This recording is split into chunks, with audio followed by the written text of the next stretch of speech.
Muli ngang magkakaharap ang Barangay Ginebra at ang Blackwater Bossing na mangyayari sa September 10, araw ng Martes sa Ninoy Aquino Stadium. At alam naman nating lahat na nung una nga nilang laban ay hindi pinaporma ng Blackwater Bossing ang Barangay Ginebra.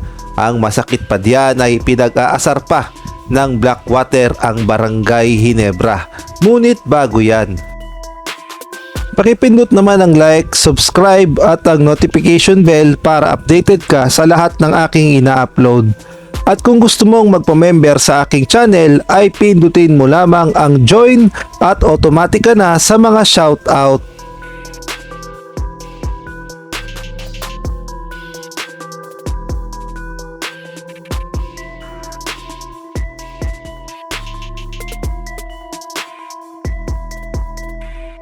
Sa unang paghaharap ng Barangay Ginebra at Blackwater Bossing ang naging susi ng Bossing upang tapatan ng Barangay Ginebra, walang iba kundi ang kanilang rookie na si Cedric Burfield na talaga namang nagpakita ng lakas kontra sa Ginebra. At idagdag mo pa ang kanilang bagong import na si George King.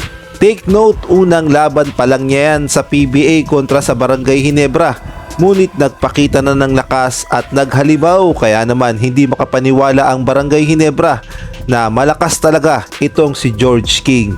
Hindi naman natin masisisi ang Barangay Ginebra dahil unang-una, bagong lineup pa nga lang yan ng Barangay Ginebra at nag-a-adjust pa.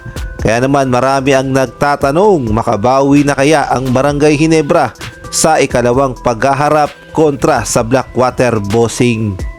At ang masasabi ko lang ay kailangan talagang bantayan ng husto ang import ng Blackwater Bossing na si George King, dahil kapag nga ito ay pinakawalan at nakakuha ng magandang momentum ay tuloy-tuloy na at hindi na nga kayang bantayan o mapipigilan pa ng Barangay Ginebra. Kaya naman bago pa makabuelo si George King ay kailangan ay bantayan na ng husto ng Barangay Ginebra. At kailangan ding bantayan ng husto ng Barangay Ginebra itong si Cedric Burfield na parang import kung maglaro, dahil dito talaga mahihirapan ng Barangay Ginebra sa galing ni Cedric Burfield. At sa tingin ko naman ay nakapag-adjust na rin itong si Justin Brownlee at paniguradong babawi ito kontra sa Blackwater Bossing at hindi ito papayag na muling matalo ang Barangay Ginebra sa Blackwater Bossing.